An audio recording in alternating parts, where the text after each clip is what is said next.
ചീരകളിലെ കേമനാണ് ഈ കിടക്കുന്നത്.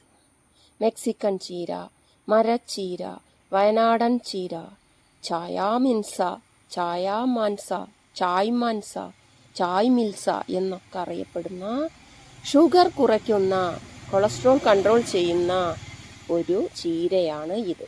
ചീരയുടെ ഒരു ഇനമാണ് ഇത്. ഇതിൻ്റെ തണ്ടാണ് നമ്മൾ നട്ടുപിടിപ്പിക്കുന്നത്. ഇത് മരമായാണ് വളരുന്നത്. അതുകൊണ്ട് തന്നെ ഇതിനെ ഒടിച്ചു വളർത്തണം. ഒരു പരിധിക്കപ്പുറം ഇത് വളർന്നു കഴിഞ്ഞാൽ നമുക്കിത് പറിച്ചെടുക്കാൻ ബുദ്ധിമുട്ടായിരിക്കും. ഇതിൻ്റെ തണ്ടാണ് ഞാൻ ഈ നട്ടുകൊടുത്തിട്ടുള്ളത്. ഇത് പാകം ചെയ്യുന്ന വിധം പരിചയപ്പെടുത്താം. ഇതിൻ്റെ ഇലയാണ് നമ്മൾ പറിച്ചെടുക്കുന്നത്. ഏകദേശം മരച്ചീനി അഥവാ കപ്പയുടെ ഇല പോലെയാണ് ഇത് ഇരിക്കുക. ഇളം ഇലകൾ ഇങ്ങനെ നമുക്ക് കണ്ടാൽ തന്നെ അറിയാം. മൂക്കാത്ത ഇളം ഇലകൾ വേണം ഇതിൽ നിന്നും പറിച്ചെടുക്കാൻ. അപ്പോൾ നമുക്ക് ഇതിൻ്റെ മുഴുവൻ ഇളം ഇലകളും പറിച്ചെടുക്കാം. ഈ ഇളം ഇലകളെല്ലാം തന്നെ ഞാൻ പറിച്ചെടുത്തിരിക്കുകയാണ്. ഇനി ഇത് നമുക്ക് തോരൻ വയ്ക്കുന്നതിന് മുമ്പ് ഇതിൻ്റെ ഗുണങ്ങളും ദോഷങ്ങളും പരിചയപ്പെടാം. ആദ്യം തന്നെ ഇതിൻ്റെ ദോഷങ്ങൾ പറയാം. ഇത് വിഷമുള്ള പാലുള്ള ഒരു ഇലയാണ്. അതുകൊണ്ട് തന്നെ ഇതിനെ നമ്മൾ ഉപയോഗിക്കുമ്പോൾ ശ്രദ്ധിച്ച് ഉപയോഗിച്ചാൽ മതിയാകും. പച്ചയ്ക്ക് തിന്നാൽ വയറിളക്കം പിടിക്കും. അതുപോലെ തന്നെ ഛർദ്ദിക്കുകയും ചെയ്യും. ഇതിൽ പാലുണ്ട്. ആ പാല് നമ്മൾ ഉപയോഗിക്കരുത്. അത് പൊട്ടിച്ചു കഴിഞ്ഞ് വെള്ളത്തിലിട്ടാൽ തന്നെ പാല് മുഴുവൻ പോകും. മൂന്നാമത്തെ കാര്യം, 20-25 മിനിറ്റോളം, അരമണിക്കൂർ തന്നെ നമുക്കിത് ചൂടുവെള്ളത്തിലിട്ട് തിളപ്പിച്ച് നല്ലോണം തിളപ്പിച്ച വെള്ളം ഊറ്റിക്കളഞ്ഞ ശേഷം ഉപയോഗിച്ചാൽ ഒരു പ്രശ്നവുമില്ല. ഇനി ഇതിൻ്റെ ഗുണങ്ങൾ പരിചയപ്പെടുത്താം. എൻ്റെ പ്രിയപ്പെട്ട വിദ്യാർത്ഥിയുടെ വല്യുമ്മ എനിക്ക് സ്നേഹപൂർവ്വം തന്നതാണ് ഈ ഒരു ചീര. അവർ ആഴ്ചയ്ക്ക് ഒരു ദിവസം ഇത് കറി വെച്ച് കഴിക്കുകയും അവരുടെ ഷുഗർ, പ്രമേഹം കുറയുകയും ചെയ്തു.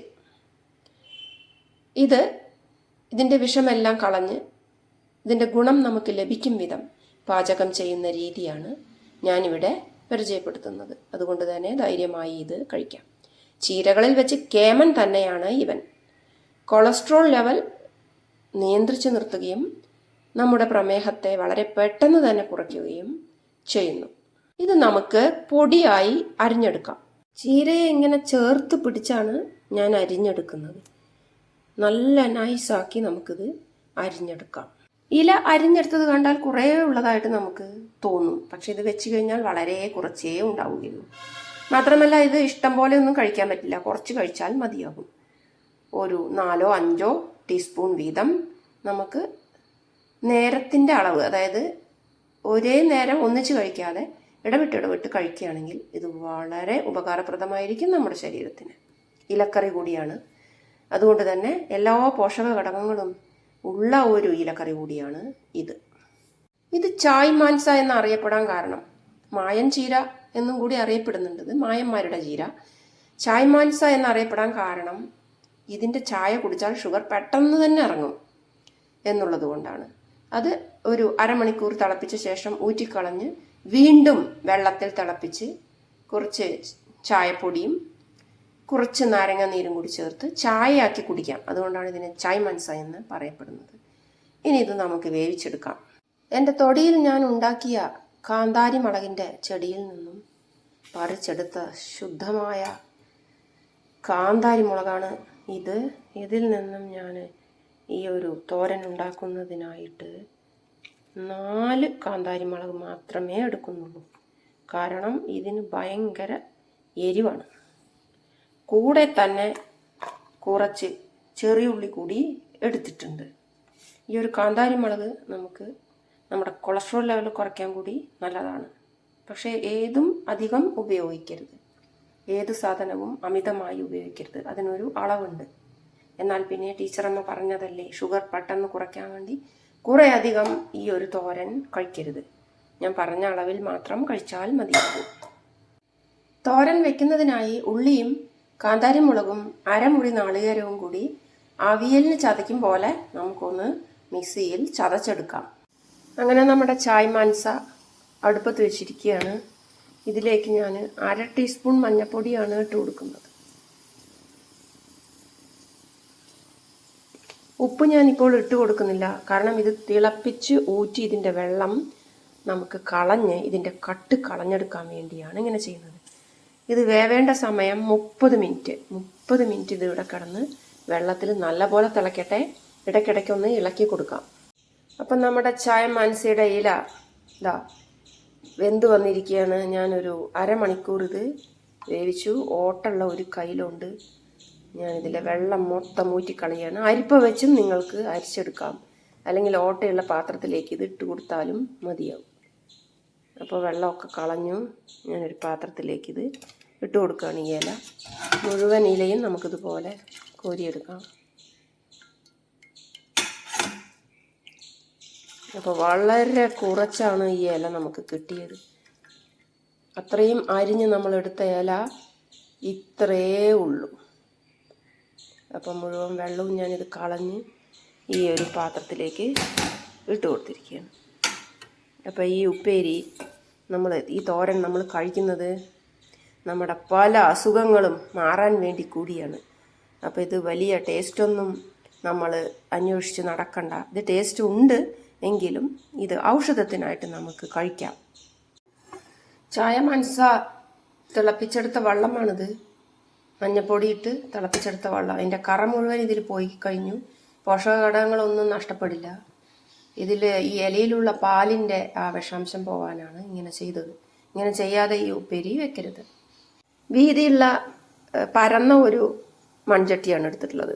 ഇതിലേക്ക് ഞാൻ 1/2 ടീസ്പൂൺ കടുകാണ് ഇട്ട് കൊടുക്കുന്നത്. കടുകൊന്ന് പൊട്ടി വരട്ടെ. കടുക് പൊട്ടിക്കഴിഞ്ഞിട്ടുണ്ട്. ഇനി ഇതിലേക്ക് നമുക്ക് വെളുത്തുള്ളി കഷ്ണങ്ങളാക്കി ഇട്ട് കൊടുക്കാം. അതൊന്നും മൊരിയട്ടെ.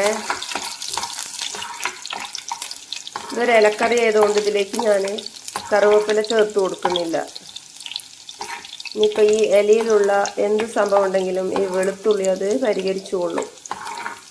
എന്തായാലും പ്രമേഹം കുറയുന്നുള്ളത് ഒരുപാട് ആളുകളുടെ ഒരു പറച്ചിൽ കാരണം ഞാനത് തിരിച്ചറിഞ്ഞിട്ടുണ്ട്. ഒരുപാട് ആളുകൾ പറഞ്ഞിട്ടുണ്ട് അവർക്കിത് കഴിച്ചിട്ട് പ്രമേഹം കുറഞ്ഞിട്ടുണ്ടെന്ന്. ഇനി ഇതിലേക്ക് ഞാൻ നാളികേരം ചതച്ചതാണ് ചേർത്ത് കൊടുക്കുന്നത്. നാളികേരവും കാന്താരി മുളകും ചെറിയുള്ളിയും. ഇനി ഇത് നമുക്ക് ഇളക്കി കൊടുക്കാം. ഒന്നിങ്ങോട്ട് കളറ് മാറുമ്പോൾ നമുക്ക് വേവിച്ചൂറ്റി വെച്ച ചായ മാൻസ ഇല, അതായത് മെക്സിക്കൻ ചീര എന്നറിയപ്പെടുന്ന ചായ മാൻസയുടെ ഇല ചേർത്ത് കൊടുക്കാം.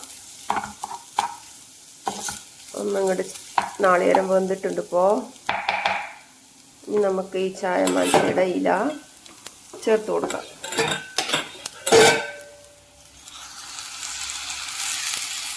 ഇനി ഇത് എല്ലാ ഭാഗത്തും ഈ നാളികേരം എത്തും വിധം നമുക്ക് ഇളക്കി കൊടുക്കാം. തീ ഒന്ന് കുറച്ച ശേഷം ഞാനിതിലേക്കുള്ള ഉപ്പാണ് ഇട്ട് കൊടുക്കുന്നത്. ഇപ്പോഴാണ് ഞാൻ ഉപ്പ് ചേർക്കുന്നത്. അധികം ഉപ്പ് പിടിക്കില്ല ഇലക്കറി ആയതുകൊണ്ട്. അതുകൊണ്ട് നമുക്കിത് അവസാനം ഉപ്പ് ചേർത്ത് ഇളക്കിയാൽ മതിയാകും. പ്രിയപ്പെട്ട കൂട്ടുകാരെ, ഒരിക്കലും നിങ്ങൾ ഈ ഒരു ഉപ്പേരി ലോഹപാത്രങ്ങളിൽ വെക്കരുത്. മൺചട്ടിയിൽ തന്നെ വെക്കണം. ഇനി ഞാനിതൊന്ന് ടേസ്റ്റ് ചെയ്ത് നോക്കട്ടെ.